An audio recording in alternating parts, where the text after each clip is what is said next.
Kentucky Derby.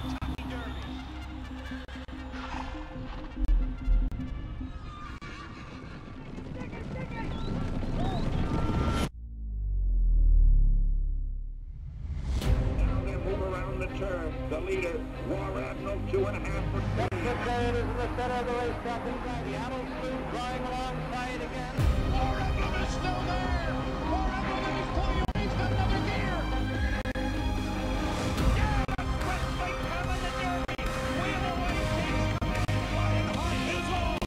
Smarty Jones is all out. And here's the first undefeated winner of the Kentucky Derby since Seattle's low of 1970.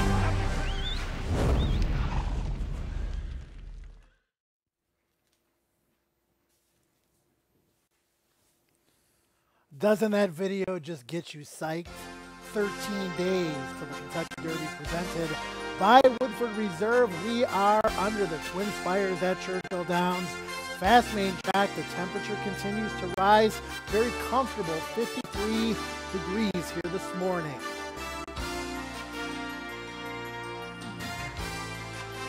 Alongside Ed DeRosa, Joe Christopher joining you, and we have another Kentucky Derby work show. Looking very, very forward to some activity on the track this morning, Ed, but there was plenty of it yesterday, not only here at Churchill Downs, but across the country. Some very important penultimate workouts, just 13 days away from the Derby and 12 away from the Oaks. Yep, we saw the potential Oaks favorite, Monomoy Girl, out here yesterday. Justify the probable Kentucky Derby favorite was at Santa Anita.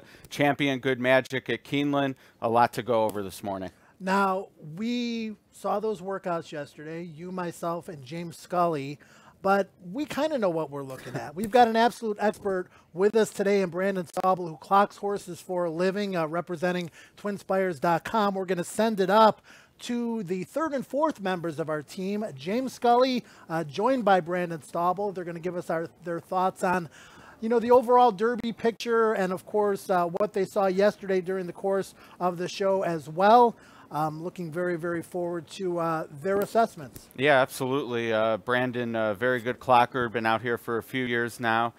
And, yeah, excited to hear his thoughts throughout the week, not only what he saw yesterday, but today and going forward. Well, let's send it up to James Scully and Brandon Staubel, high atop Churchill Downs. We're on the backstretch here, and they're up near the finish line, guys.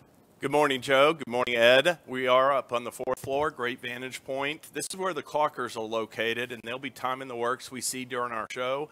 And it's a pleasure to be joined this morning by Twin Spires clocker Brandon Staubel. Good morning, Brandon. Good morning, James. Thanks for having me. It's very exciting to be here. It's that time of the year, and workouts are big, like we were just talking about, and I'm hoping to bring a lot of great insight for the fans. Brandon, there's a lot of buzz surrounding this year's Kentucky Derby, the quality and depth of the field, and I was just going to ask you for your take on a couple of positives or negatives you've seen this year. Yeah, I mean, I think the biggest thing is how the horses are moving into the races and knowing the trainers, too. You take like an instance yesterday with Free Drop Billy and Dale going with the gallop before the breeze. I mean, stuff like that comes with experience, and experience plays a big part in this. Some guys that maybe this is their first Derby versus another guy like Tom Amoss. You saw that drill the other day. Yeah, it was quick, but the way it was designed with two horses in front, coming from far back, knowing his horses. So moves like that are really big here for the guys that have experience versus maybe some that are coming in without a lot. All right, well, we're going to get some more takes from Brandon during the show. Back to you, Joe. Well, thanks, James and Brandon. Looking forward to that activity later on this morning on the racetrack. But let's set the table for you. The Kentucky Derby and the Kentucky Oaks. Here are the horses that are currently in. 20 eligible for the Derby. A couple on the outside looking in. 14 for the Oaks, and no defection so far at, of course, 13 days until they enter the starting gate. Still a lot can happen, but these are the horses we're looking at. Yeah, and as we mentioned yesterday, I think there's a lot of depth. Not only the top horses show a lot of promise, some excitement surrounding horses like Mendelssohn, Justify, Good Magic, Magna Moon. But really, you go all the way down to, say, 18th or 19th. My boy Jack had to win his last race to get in. you're going to have to earn it this year, as you do any year, but it really seems to be a lot of depth this year. 20 horses for the Derby, 14 for the Oaks. Now, the Derby's for 3-year-old males. The Oaks is for 3-year-old females. And here you go. The top two are the top horses that everybody's talking about, Ed. Midnight Bisou from California and Monomoy Girl, who we saw right here at Churchill Downs yesterday. Yeah, a lot of talk about Todd Pletcher training 4 of the top 5 or 6 horses on the Derby points list, but we have the trainer of 2 of the top 3 Oaks fillies on set here in a little bit, and Brad Cox. He has Monomoy Girl and Fantasy Stakes winner Sassy Sienna. Another great group for the fillies. That Oaks Derby double is going to be a challenging one. Yeah, looking very forward to talking to Brad Cox. As Ed mentioned, he will be joining us. He had his first Grade 1 win in Ashland with Monomoy Girl, very special to him. He'll be running his first horse in the Kentucky Oaks, and still looking for that first Kentucky Derby starter. First 2 horses. First 2 horses, right. Looking very forward to that conversation with Brad. Okay, let's take a look at the headlines, which are basically based on the workouts from yesterday. Good Magic, winner of the Breeders' Cup Juvenile, and the winner of the Eclipse Award as well. Worked for Chad Brown at Keeneland yesterday. Justified, probably the favorite for the Kentucky Derby for Bob Baffert. It's the Apollo Curse with him and Magna Moon. He worked at Santa Anita, and we alluded to it earlier. Monomoy Girl working right here at Churchill Downs. One of the likely favorites for the Kentucky Oaks. We're going to get Brandon Stauble's viewpoints on some of those workouts as we progress forward in the show today. Ed, let's talk about just the magnitude of all these workouts yesterday and the timing of it for some of the fans that are kind of new out there. It's 2 weeks away from the Kentucky Derby in Oaks. This is going to be the second to last workout.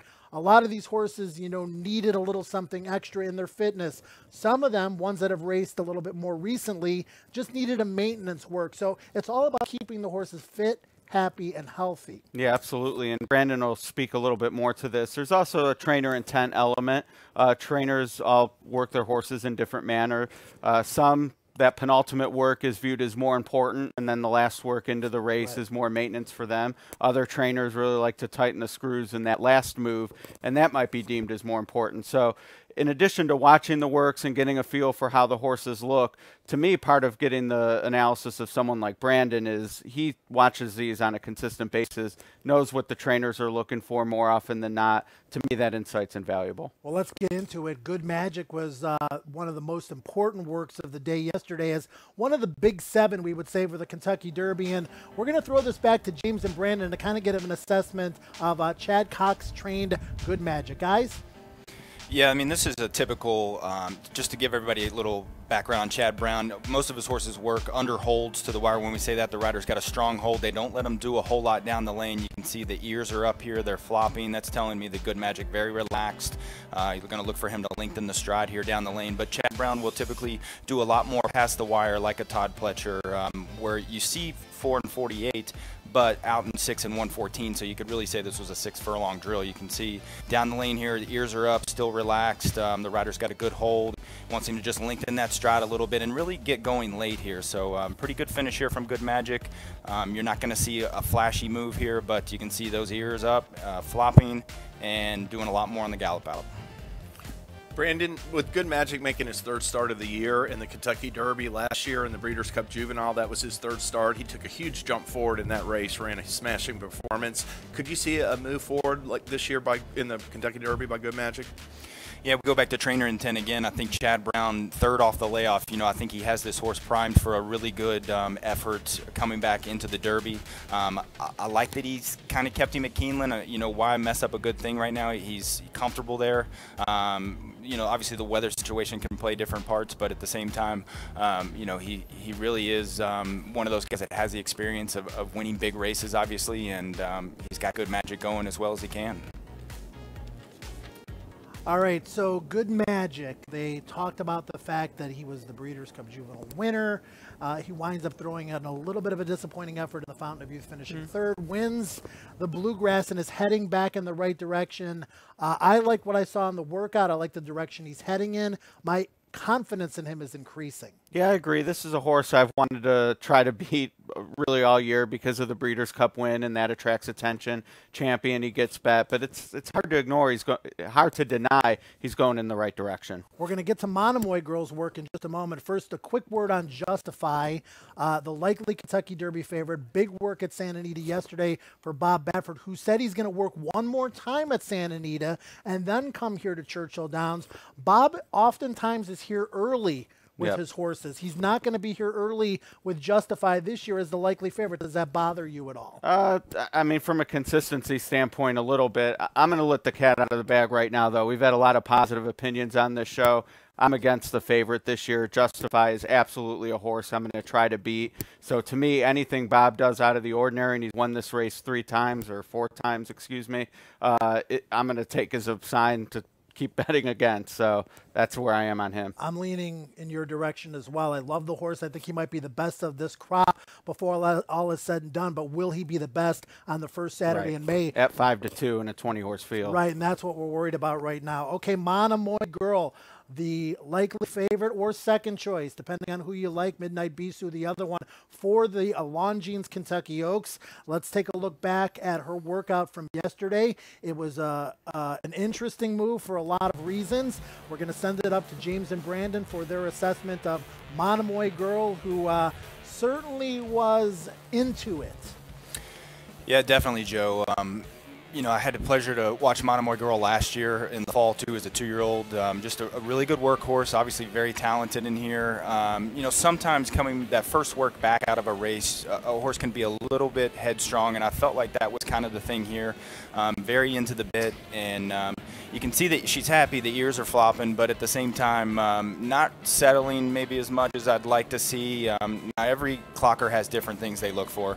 For me, I just would have liked to see Monomoy Girl maybe just settle just a little more. You can see kind of throwing the head up just a little bit. Giroux's got a tight hold. Gonna obviously outwork the workmate and gallop out strong in here, but I'm taking this picture and then looking at the next work. The next work, I want to see her relax a little more because we've got that distance increase. She's got the speed, but you also have to be able to relax a little bit. So something that I'm going to be watching for that next work is Monomoy Girl relaxing a little more. Brandon, when you're like handicapping races, does the affinity for the track play a part in your handicapping? I mean, Monomoy Girl appears to really love it here at Churchill Downs. How will that factor into the Kentucky Oaks, in your opinion? I think it's a great factor to have in your favor. You know, experience over the track, it's running out of your own barn. That's a big thing too. You know, it's less pressure that they're going to have to deal with in a big race like this. Little things like that can make a big difference. All right, back to you, Joe. All right, so Dale Romans emptied the barn yesterday, at least with his 3. Coach Rocks for the Oaks, Promises Fulfilled, and Free Drop Billy for the Kentucky Derby. Let's take a look at Promises Fulfilled's breeze. He's the horse that most likely will be showing speed in the Kentucky Derby. Corey Lannery aboard. Brandon, James? Yeah, Promises Fulfilled is one that I've liked since the debut, and obviously a very talented runner, a fast worker in here, and kind of into the bit early. You know, 23 flat, 59-1 to the wire. One thing I picked up on here, yeah, the ears are up and the horse is listening. Would have liked to see maybe take the turn a little better here. You can see the rider trying to pull the rein in and keep it close to the rail. Still got out a couple paths there, but down the lane's going to switch leads nicely. Flips back over a little bit to the wrong lead late. You know, I thought it was a good work. It didn't wow me. I know the time says 59-1, but the track is really quick right now. Like to see a little more kind of zing or pop from Promises Fulfilled. Gonna gallop out okay, but it was a good work. Didn't wow me. What do you think? What do you make of the jockey selection? Robbie Alvarado had been riding both horses. He winds up on Free Drop Billy. Corey Lannery takes over on Promises Fulfilled. Yeah, I mean, they both ride for Dale. I think that, you know, that's a tough choice. I know Robbie had to make one of those calls earlier, I think in the Jockey Club, same type of situation. So, you know, it's one of those things where both riders have strong ties to Dale, and, you know, I don't feel like it's a factor either way. Okay, Joe. Yeah, I think Robbie Alvarado made the right choice, taking Free Drop Billy. Promises Fulfilled, Corey Lannery. Let's take a look next at Free Drop Billy, who had an interesting work because he galloped for a mile first and then he worked out. You don't see that too often, but obviously Dale Romans wanted to take some of the edge off of Free Drop Billy, and interested to get Brandon's take on the gallop before the workout. Yeah, a little more headstrong than he was as a 2-year-old. He, you know, I like the fact that he did the gallop before, and you don't really get it at first, but when you saw him gallop, he was headstrong in the gallop, just to kind of take a little steam off in here, because he goes 59 flat. You don't want to have one of those really big works, or at least Dale didn't want to today with this horse. And it's kind of the same thing we talked about with Monomoy Girl. Just that first work back sometimes can be, you know, they can be ready to go. But I've always loved the stride on Free Drop Billy. Always thought he would get better with a little bit of distance, and I liked this work. I liked it better than Promises Fulfilled. You know, just you can just see down the lane reaching out well. The ears are up, flopping. I mean, he's just having a good time out there, and he's really striding out well. And it's an interesting move, you know, coming from that 1-turn mile back to a 1 1/8, and then now going to the 1 1/4. And he's got a really good chance here to maybe hit the board at a price. Yeah, and he was such a sharp maiden winner. We talked about it yesterday, last year at Churchill Downs. Coming back here, seems like he's doing really well and might appreciate being back. All right, I loved Free Drop Billy coming into this Triple Crown season, winner of the Futurity at Keeneland last year, and he really hasn't taken a step forward, but I like that work yesterday. We'll see if he can continue to progress. And let's take a look at the times from yesterday, the workout times from all across the country for the Derby horses and the Oaks horses. Good Magic justified the big names on this list. Yeah, absolutely. We didn't get to Flame Away, the only one we haven't mentioned. He did work 5 furlongs yesterday in 1 minute and 2. One thing I wanted to quick on Free Drop Billy, kind of a little bit reminds me of Giacomo. Decent 2-year-old, never really seemed to step forward as a 3-year-old, but was always in the mix. Maybe shocks the world on May 5th at 50 to 1. Yeah, if he gets that same kind of 44, 45 pace to run at, it could happen. Yeah. Let's take a look at the Oaks horses next, highlighted by Monomoy Girl, one of the likely favorites. Eskimo Kisses, though, also breezed at Keeneland, at Rhea for Bob Baffert at Santa Anita. Those are 2 names, along with Coach Rocks, that I think you need to pay attention to. Absolutely, especially if you like Mendelssohn coming out of the UAE Derby. Rhea is going to give you a good sort of gauge on that race running in the Oaks the day before. So another reason to watch her, even if you're not betting her. All right, and don't forget out there, if you're watching this show and you have questions, whether they're basic questions or more advanced, ask us. That's what we're here for. We'll get to some fan questions during the course of this 1-hour broadcast. And when we come back, we talked about Monomoy Girl, we talked about Sassy Sienna. We're going to have the trainer of both of those horses, 2 horses for the Kentucky Oaks, Brad Cox, right after this. TwinSpires.com, the official betting partner of the Kentucky Derby and Breeders' Cup. With TwinSpires.com, place legal wagers and watch live horse racing wherever you are on any device. Sign up, play, and win today.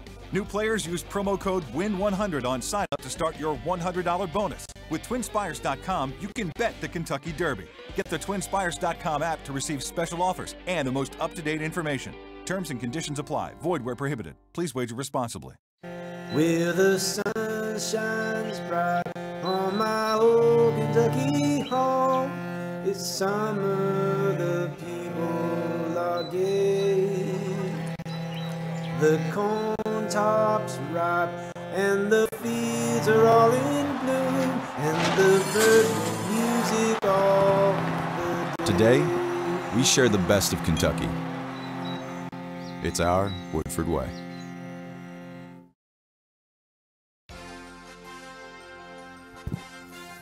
And we are back on the Kentucky Derby Work Show presented by TwinSpires.com. Again, temperature in the low 50s. Main track is fast. Horses will be heading out onto the racetrack for training between 7:30 and 7:45, which is still coming up. We are honored to have Brad Cox on set.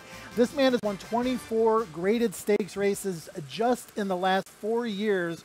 Got his first Grade 1 win in the Ashland with Kentucky Oaks contender Monomoy Girl just a couple of weeks ago at Keeneland, a Louisville native. And Brad, this has got to be a very, very special time for you, especially having one of the Oaks favorites. Yeah, no, it's an exciting time of year, especially it's exciting for me just having grown up in Louisville, and, you know, this is kind of like, you know, growing up in Louisville, this is Christmas time kind of, but, you know, obviously having horses, they're going to, you know, be in the main event in the Oaks race. It's super exciting.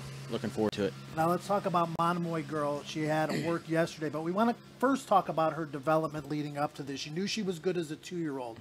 She continued to prove herself throughout that campaign and then didn't miss a beat this year. We want to talk first about the Rachel Alexandra at the fairgrounds where, you know, she came back for her 3-year-old debut. Didn't disappoint, but there were some anxious moments for you. Yeah, no doubt out of the gate, she just didn't really get away like we expected. We thought she'd track classy our Calhoun's filly that Javier was riding that day. We thought we'd kind of track her a little bit, you know, going into the first turn, and not so much. Broke was last, and, you know, Florent did a good job of, you know, keeping her in the clear, getting her on the outside of horses, and we expected her to run really well that day. We thought she was ready to go, just judging by how she was training over the morning. So she showed up, run a big race, and gave her plenty of time to recover from that one, and obviously, you know, pointed our attention toward the grade 1 after that. Yeah, we've talked a lot about her versatility. She actually debuted on turf, showed that versatility when breaking slow, but then in the Ashland, she just took it to him. Was that the plan, given the short stretch, that you just kind of wanted to have the race over a barrel? Yes. We thought there could be some speed in that race from the outside, but drawing the 1 hole, we didn't want to draw the 1 hole. We were looking, you know, hopefully drawing the middle of the pack. It wasn't a huge field, but, you know, we thought, you know, she's not the fastest away from the gate, which she's showed you that the last 2 starts. Florent did kind of knuckle down on her a little bit early in the Ashland to get position. You know, like I said, being down the inside, we wanted to establish position early, and you know, I felt comfortable in that race. Once she got to the backside, she threw her ears up, kind of took a deep breath, and started to relax. And like you said, short stretch. You know, at Keeneland, you don't want to mess around too much in that mile and a 16th race. And you know, we just didn't really want to give her a lot to overcome. And she was able to, you know, get in the race and finish up well. You mentioned giving her time into the Ashland, but then it's just 20 days to the Oaks. How has her development been through that, including yesterday's breeze? Really good. We shipped her over here the Monday after the Ashland, so just 2 days after the Ashland. She's been here at Churchill. She's trained extremely well, very forward. She's definitely ready to breeze yesterday, just, you know, judging by how aggressive she had been galloping, and you can see going to the pole here, you know, she naturally travels with her head a little high. So I know some people are going to look at that and knock it, but that's just her. I mean, you can watch her races, and she just always traveled that way ever since I can remember when she came in from Paul Sharp as a 2-year-old, you know, the first thing I thought is like, you know, man, she travels with her head up. That's just her natural way of moving. So we don't really put any stock into that at all, because she's obviously winning that way. But this was a really good breeze. She set off this horse. She worked with this horse a week before the Ashland. He actually won opening day at Keeneland, so this horse is in good form that she's breezing with. But he's a nice horse. It was a nice work for him as well, but I thought she was obviously a little better than him. She was that day at Keeneland as well. So very solid breeze, galloped out well, and it was a positive move. What are your thoughts about this work and then what you're looking for in the final work? Because like you said, she was a little bit eager in this work, kind of takes a little bit maybe of the edge off. The next work just happens to be the final work, a little bit more of a maintenance work. But what are you looking to do with her next time she works? You know, honestly, like these 47s and 2s, 47s and galloping out in 59, honestly, this has become her maintenance work. She gives you this every week. I'm not looking to go in 50 next week. You know, and again, you know, we'll watch her this week. I don't think we're going to just determine, well, we want to go in 50 or we want to go in 47. We're going to watch her train this week and you know, let her kind of tell us, you know, what she's wanting to do and how she's feeling. But, you know, I call 47 and 2 as far as her. I call this a maintenance work. I mean, this is nothing that she doesn't do week in and week out. So she's a very, very good workhorse and gives you what she's got. And she always seems to bounce out of them in good order. So, you know, like I said, this is something, you know, we were looking for a good one. We got it, and we're looking, you know, we'll look for another decent work next Saturday. Obviously, having the potential Oaks favorite grade 1 winner can cast a shadow, but another bright star in your barn is Fantasy Stakes winner Sassy Sienna. Just talk about her and as being a Louisville native, having 2 in the gate in a race like the Oaks. Well, we're hoping to have 3 with Kelly Schumer.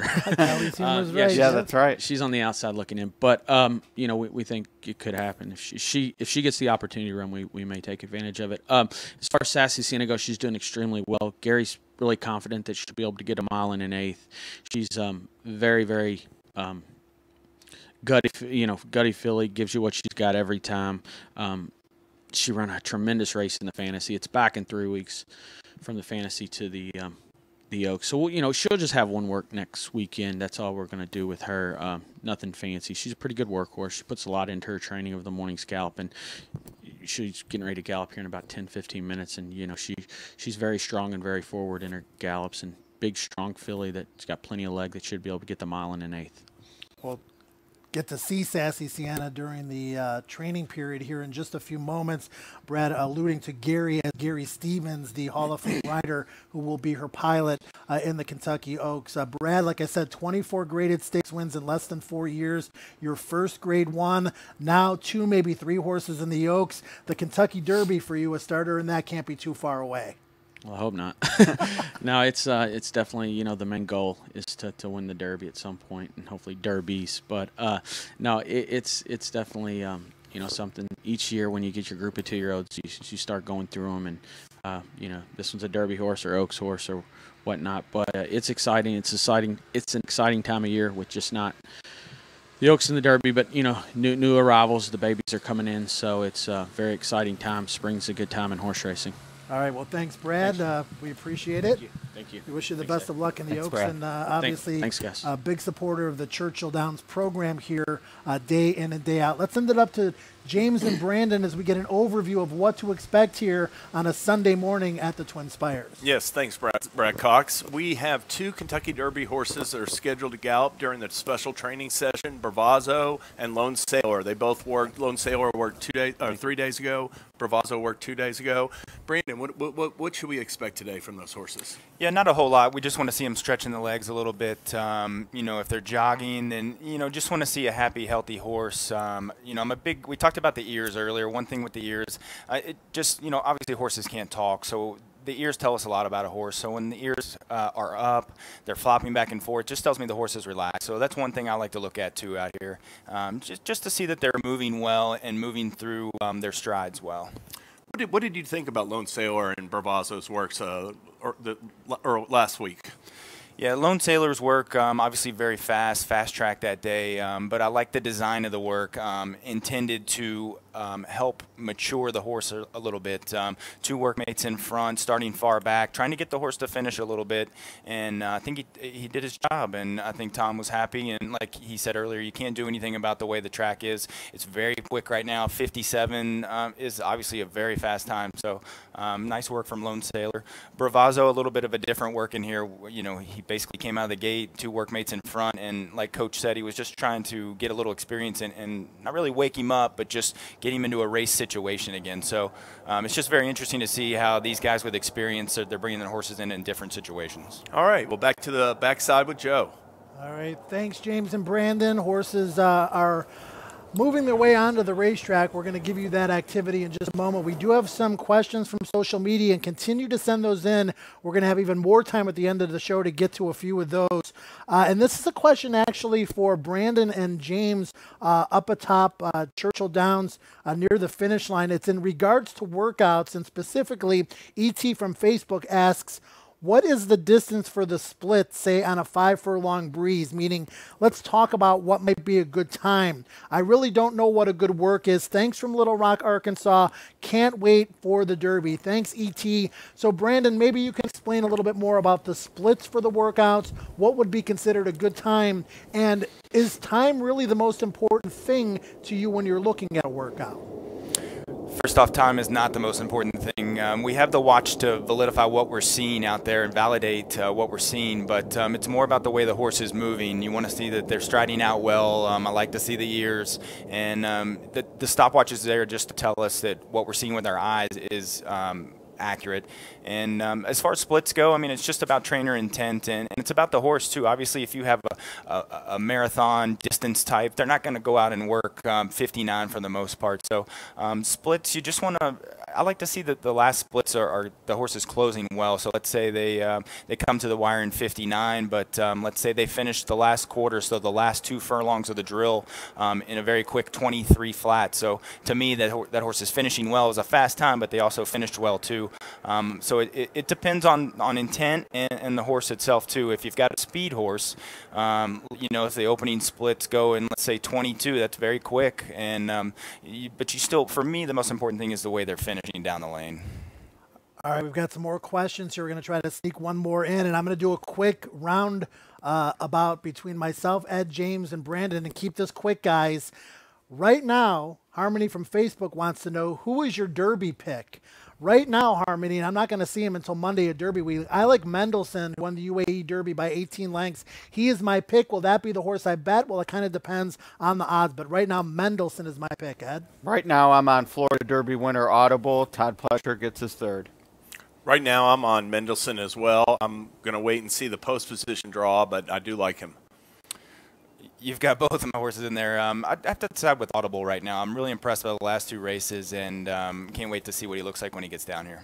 Getting some really good looks at the horses as they come out onto the racetrack. You see in the background there the historic barn of Hall of Famer Dwayne Lucas, who is no stranger, obviously, to winning the Kentucky Derby. As you see on your screen now, his representative for this year, Bravazzo. And that's Dwayne on the pony. And there you go. The barn and him himself. At the age of 82. I mean, right there you see Mr. Lucas, and yeah, he's a fan favorite around here. He's done it all in this game, and once again represented in the Kentucky Derby with Bravazzo.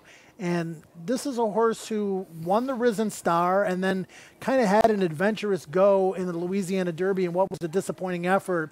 We saw him work 2 days ago, and it was a pretty good workout. I mean, he was able to split horses, and he was able to do some good things to put him in the right direction. Right now, he's tied with Bob Baffert with 48 Kentucky Derby starters.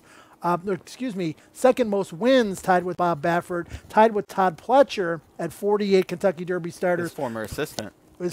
But Todd has 4 this year, and Wayne has 1, so a little bit of separation. But your thoughts on Bravazzo? I mean, can he sneak his way into the gimmicks, especially based on what you saw yesterday, which I thought was encouraging? Yeah, I mean, being honest, he would definitely be in my bottom 5th in terms of ranking the field. The TwinSpires.com Louisiana Derby, to me, was a disappointment. Now, I will say, if you have any reason to like his Risen Star is a potential Derby winning effort, the Louisiana Derby was so bad that it makes it easier to just draw a line through it. So for me, it's forgivable at a big price, but I'm going to need Brandon. You know, he mentioned he wasn't wowed by Promises Fulfilled. I'm going to need a wow move from this one going into the Derby before I would consider him for anything but bottom filler. So we'll see what happens in his last work. He's just jogging now. He did work 2 days ago.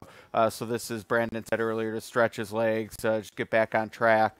But, you know, that 6 furlong move out of the gate certainly was interesting. He went between horses. He chased down a target. He rated behind him. So some things to like, but I need a big price, 40 to 1 minimum.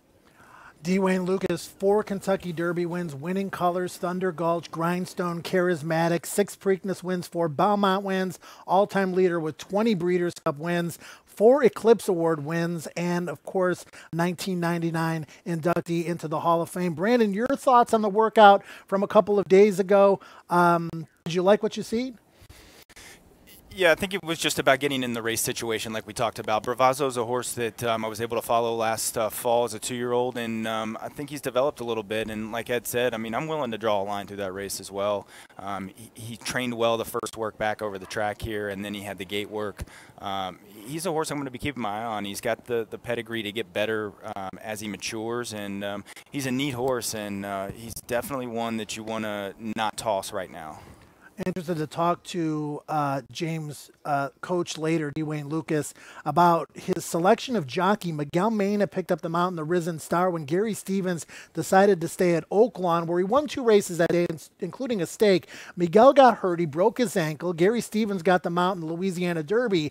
But, James, we talked about that didn't go so well. The horse and the jockey apparently didn't get along. As far as I know at this moment, no rider for Bravazzo has been named yet.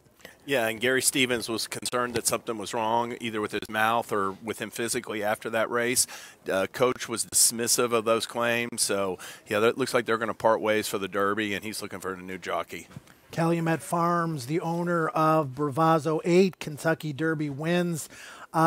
Very, very productive in the 40s and 50s with Whirlaway Citation. No Derby winner since 1968 for Calumet Farms, but they started 3 in last year's race, Hens Patch and Sonneteer, and now they are represented once again by Bravazzo. Brad Kelly, the man now at Calumet Farms, and a lot of history with Calumet Farms over the years with some of racing's all-time greats. Yeah, absolutely. Only farm to breed 2 Triple Crown winners. Hard enough to even win the Derby, let alone 2 Triple Crowns.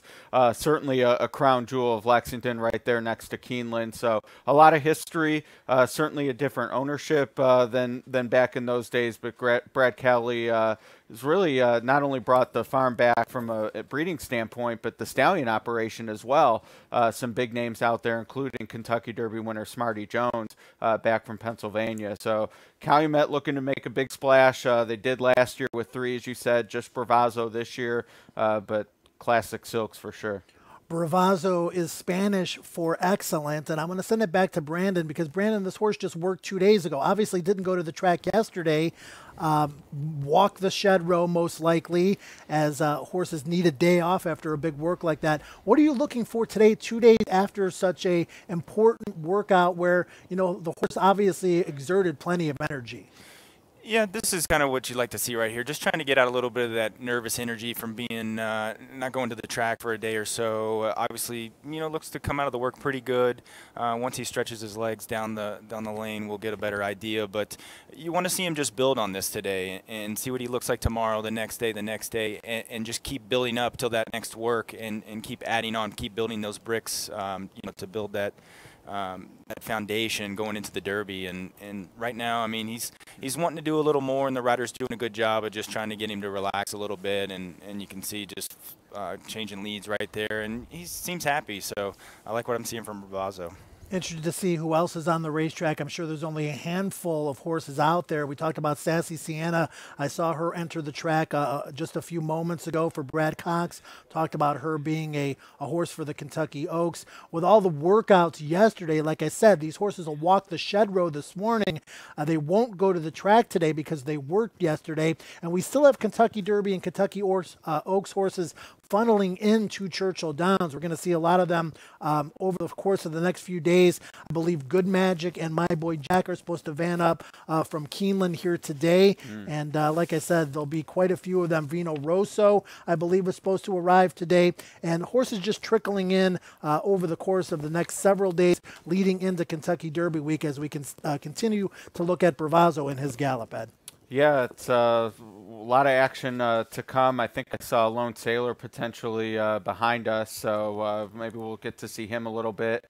But Bravazzo just doing his thing out there, and I can hear him behind us now. So, yeah, we'll see what we can see from the others on the track. And there's Sassy Sienna. Yeah, let's talk about her. We discussed Sassy Sienna with Brad Cox, and I agree with everything Brad said. Obviously, seeing this horse at Churchill running last November in a first level allowance race where she ran second to Miss Momentum, who at the time I thought was a Kentucky Oaks caliber horse. She's really progressed nicely this year. She won an allowance race at Oaklawn, was second in the Honeybee behind Red Ruby, a horse that I thought was a legitimate Kentucky Oaks contender. Then she was third to Cosmic Burst in the Honeybee, and then really gutted out a victory in the Fantasy. Brandon, what do you think of Sassy Sienna? You obviously had a chance to see her train at Churchill last fall as well. Yeah, at first I thought she'd be better on turf, but she's really she's versatile, but at the same time, obviously you have these bigger dirt races right now, and she's really starting to develop a little bit too. One thing I'd like to mention to Joe, Wonder Godot out here just with a really nice gallop and caught my eye. So, you know, Wonder Godot is also a runner that I'm very interested in. Trained here as a 2-year-old. I thought she was just okay, but just kind of caught the eye out here. So maybe one for us to keep an eye on going forward. Yeah, that's her in your screen right there. Wonder Godot has always been a horse that I thought had the looks of a classy individual, even going into the Breeders' Cup last year, the Breeders' Cup Juvenile, where she had a little bit of trouble and finished 6th. Ed, she's run well every time. I mean, she's just one of those horses that's always right there at the end of all of her graded stakes races this year, but she comes into this race with a little bit of a losing streak. I expect her to run big on Kentucky Oaks Day, but can she turn the tables on a horse like Monomoy Girl, who's already defeated her soundly? Yeah, that's the question. I mean, I definitely think she runs a race every time, or A minus, I guess, and she doesn't win. But, you know, Sassy Sienna, she almost got to in the fantasy. There's good races there, and you talked about liking her, you know, going into the Breeders' Cup. She was actually nominated to the Triple Crown. So the connections definitely thought very highly of her, even to the point where maybe males would be in the future, and that hasn't necessarily worked out. But clear talent there. I think you're getting the right price, that maybe Oaks Day is finally the day if you have faith in her talent, because she should be about 20-1, I would think. She's lost to Sassy Sienna, Chocolate Martini, Eskimo Kisses, Monomoy Girl, Classy Act combined in her last 3 starts, but at the same time, she's been 2nd, 3rd, and 3rd. Yeah, all right, cash and checks. That's right. So Lone Sailor is up next. We talked to Tom Amos on set about him yesterday. I'm very, very interested to see or hear what Brandon Staubel has to say about that workout. Brandon, that was a workout that was really fun to watch. It was a very, very fast time, 2 seconds faster than any other horse worked 5 furlongs that particular morning, and there was some intent to it. Talk about what you saw. Yeah, first off, you know, certain horses will breeze quick. I mean, that's just their thing. Lone Sailor, as a 2-year-old, showed that ability to breeze quick and do it the right way also. Loved him going into the Breeders' Futurity. Broke a little slow that day, was 3rd, but seems to really have developed and starting to come back around at 3. But, yeah, 57 is obviously a very fast time. We talked about design. I mean, I just like the way, you know, Tom's had Derby starters before, Mo Tom, and you just get that experience. And to set up a drill like that, I think it was huge. And to do it for the horse, not so much for anything else, and have those 2 workmates up front, start so far behind, and just really focus on what the horse needs for the race. And I just thought it was a fast drill. He did it the right way, but also I thought Tom did a great job of setting that drill up. James, I talked to James Graham yesterday, and James Graham's riding in his first Kentucky Derby aboard Lone Sailor, and he basically said to me, my job is easy. I know I've got a deep closer, and at the quarter pole, when everybody's whipping and driving and trying to make a run at who's ever in front, Lone Sailor's going to have an opportunity to pass as many tired horses as possible, whether that makes him the winner, 5th, 7th, 11th. We really don't know at this point, but you know that's going to be the strategy. He's going to be picking off horses late. Yeah, he will, and I really like how he improved this year. His first race this year in the Compt, he ran poorly. He was unplaced in his last race at Kentucky, in the Kentucky Jockey Club here at Churchill. Really has turned the corner in recent months, and that, like Brandon said, I mean, you just won't see many works like that. I thought he was about 15 lengths behind his workmates and flew home. Yeah, to me, very reminiscent of Vino Rosso, other than he just didn't win his final prep, whereas Vino Rosso did the Wood. But here was a 2-year-old people had a lot of excitement about. He was actually in Kentucky Derby Future Pool 1. Some disappointing efforts coming out of the box as a 3-year-old, but definitely seems to be going in the right direction off that Louisiana Derby. And if the work is what Tom wanted and the connections are comfortable, hard to imagine he's not going up from there. Hey guys, let's note this energy level here. That's one thing that we want to talk about too with Lone Sailor. So obviously it looks like he's come out of the work pretty good. Take a look at this energy and let's see if we see that leading up to the next work. And that's going to be the same thing with all these runners in here. You know, we talked about that first work back kind of thing. Same thing with coming out of the breeze. You know, they're going to show some energy, but do they carry that energy into the next breeze? So something to look at with Lone Sailor. Would you look, Brandon, for him to do a little bit less next time? He worked 5 furlongs. I mean, do you think he'll cut him back to maybe a half mile? Yeah, I mean, typically 2 weeks before the race, most trainers will have that big work. So if I had to take a guess, Tom comes back with a half mile, probably something quick as well, like a 47, but that's just Lone Sailor. So probably a little something less in distance and more just designed to keep the horse fit, keep him happy, and bring him into the race the right way. Brandon, I'm not sure if you saw, I just wanted to point out because we just had switched to Sassy Sienna, but it looked like the rider on Bravazzo was having some trouble getting him to pull up. Did you happen to notice that or make anything of it? No, I didn't see it, but it's one of those things too. He was a handful out here earlier, feeling good, so probably wanting to do a little more than that. Like I said, that rider wants him to do, and what coach wants him to do. So it's something you want to. But that's a good point to make. It's something you want to put in your notes and watch for next time. All right. Well, I imagine he'll probably gallop tomorrow after the jog today. Lone Sailor looks great, I must say, on the racetrack, and I agree with Brandon about that energy level coming off that big work, 57. A lot of people thinking that maybe that was a little bit too fast just a couple of days ago, but based on his energy level, and this has always been a good-looking animal, but he really seems to be coming into this race in top form at the absolute right time.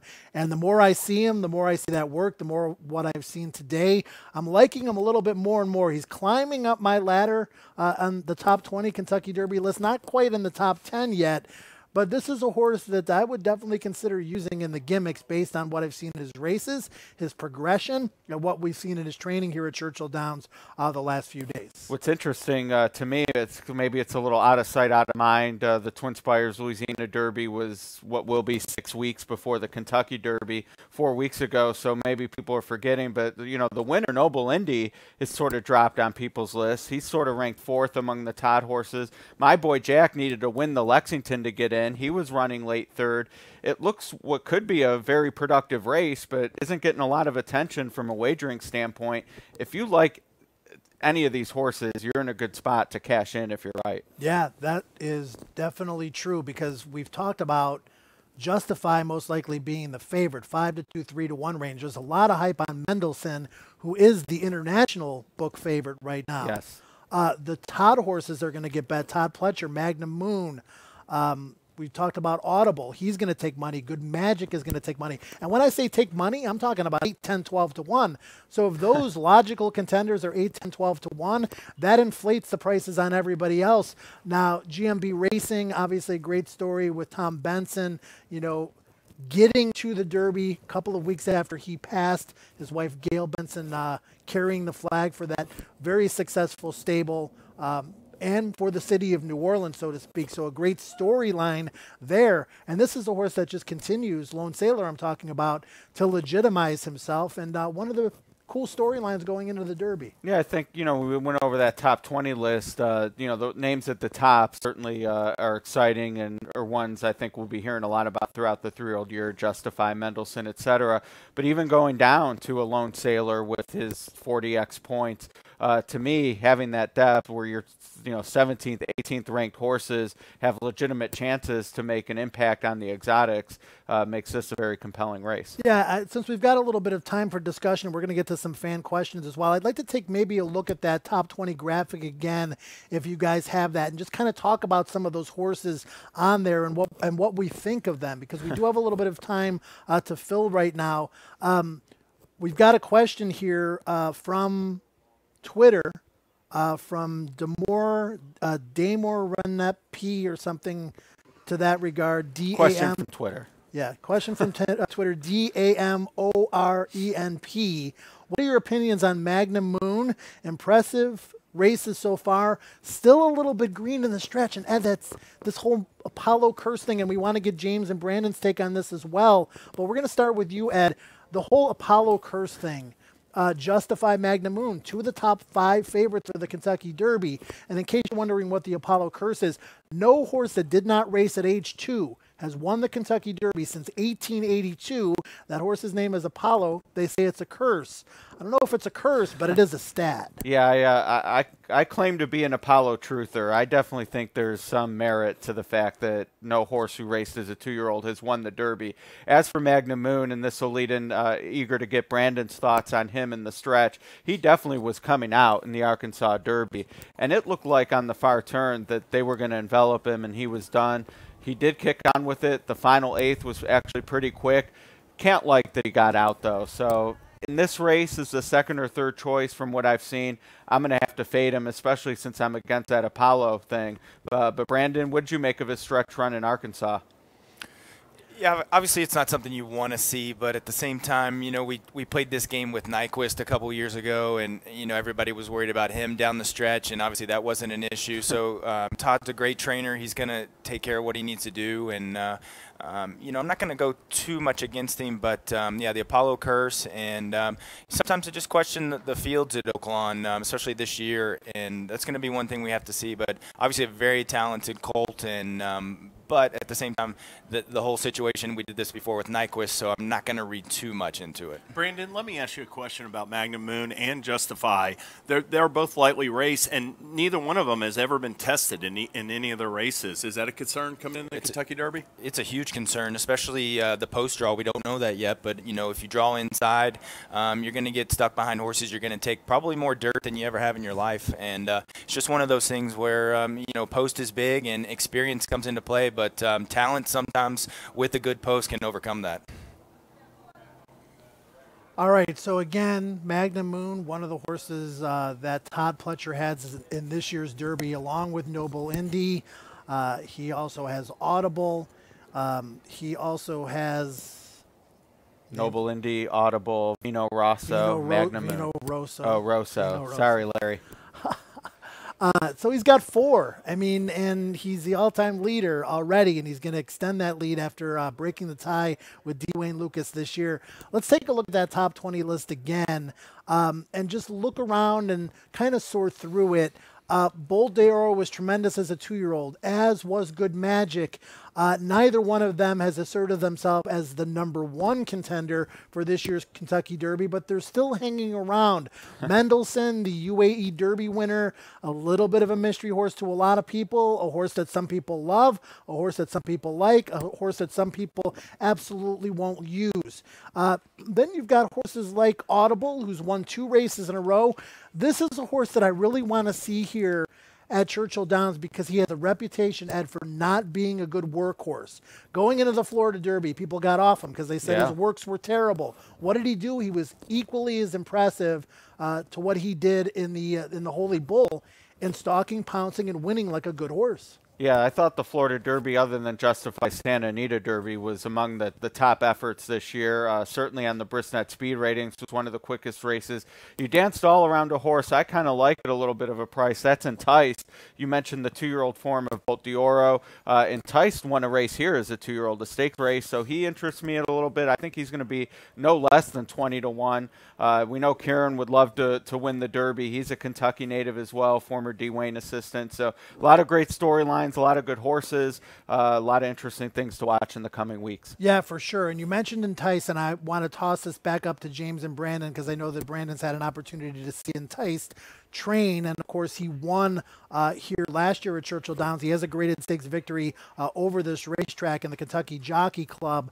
But Brandon, your thoughts on him? I mean, when I see him run, I see him being a little bit of a climber, which I don't think necessarily translates well to running well in traffic or necessarily in a big race like the Kentucky Derby. Yet when I look at his pedigree, he's one of the few horses that I can say, yeah, he's kind of got the pedigree to go 1.25 miles. Brandon and James, what do you think of Enticed and some of the others that we've talked about? Yeah, I'm a little bit worried about Entice being in traffic as well. He's been a little bit rank when he's had to deal with other horses around him. His Gotham race, he was outside the entire way, never had a straw in his path, and I just in the Kentucky Derby, he's going to be dropping back in mid-pack at best, and he's going to have to overcome some bumping and traffic woes along the way. Yeah, you talked about kind of like that stair climbing motion. Not the most efficient runner that we have in this year's Derby, but very talented. I question, in that wood, the inside there, was he coming on? I mean, it seemed like he was almost dropping back a little bit late, and you need to be coming with more if you're going to finish that 1.25 miles. So Enticed is obviously very talented, but like you said, Joe, maybe not the most efficient runner, especially going to be going longer. One thing I just wanted to mention quickly too about watching these workouts, watching the gallops, watching the jogs, is that, you know, it's not just one day. Don't throw a horse off your list just because one bad day you think it looked bad one day or it did something that you didn't like. Let this build up all the way up until Oaks Day, all the way up until Derby Day, and put the whole package together. Horses have bad days. They might be a little tight coming out of a workout, but let everything build up. Take what I'm saying, take what James is saying, everybody here, and take it all and put it together at the end to make your selections. All right. Well, thank you, Brandon, and we'll go back to Joe and Ed. All right. We have some more questions from social media as they continue to roll in through our various outlets of Facebook, Twitter, YouTube. A question that I have from Frank on Facebook, and this is one that I'd like to throw around to everybody. We'll start with you, Ed, and then we'll go to James and Brandon if possible. How important are post positions in your choice? We know the horses for the most part. There might be a couple of changes based on defections and additions in the next 10 days or so. But how important are post positions? I'm going to let you guys answer this first. Ed, we'll start with you. We'll go to James and Brandon because I got a feeling that our answers are going to be very similar. For me, I'm pretty forgiving of anything between 2 and 20, but the rail is an absolute X for me. If you draw the rail, not saying I can't use it all, and maybe if it's Lone Sailor, it wouldn't discourage you since he's a deep closer, but any top pick you have, it's going to be on, near, or even middle pack that draws the rail, automatic downgrade. My top pick will never be number 1. We'll throw it to James and Brandon for their opinions on this. Post position, guys, is it the end-all, be-all, and how much does it affect your top selections in the race and your wagering? Yeah, it definitely affects mine. I mean, we've seen a Kentucky Derby favorite looking at Lucky that shuffle back in the early stages, and that rail draw costs him the race. So if Mendelssohn draws post 1, I won't be on him that day. And that's the thing about this year's race. There's 7 top contenders, so somebody's going to probably get hurt by the post position draw. Yeah, I think a lot of it for me is running style, like you just talked about a little bit. If you've got speed, you're drawn to the inside, maybe not so bad if you're closing and you have to drop back. That's a little tougher. But tactical speed from the outside post seem to be the best trip in here. So I think a lot of this is going to have to do with the way the horses run. Yeah, for me, it's going to be interesting to see of the speed horses who draws where, Promises Fulfilled, Justified, Mendelssohn, horses that are going to be forwardly placed. You want to be probably the furthest outside of those because you can clock and kind of see what the other horses do inside you. Okay, we have... I don't know about 20, but Big Brown won from 20. But yeah. If your Justifies American connections, Pharaoh you want was Promises Fulfilled in 1. It doesn't bother me being way outside. I mean, even American Pharaoh, and I know he was the best horse, but he won from out there. Yeah. I'd rather be way outside. I'd rather be way outside than way inside. Question. Let's just put it that way. All right, so we have another question here, and it's 2 questions combined in one. E.T. from Facebook asks, isn't Mendelssohn at a disadvantage since he won't even be at Churchill until what, the Wednesday before Derby? He will be late to this and seems like that works against him.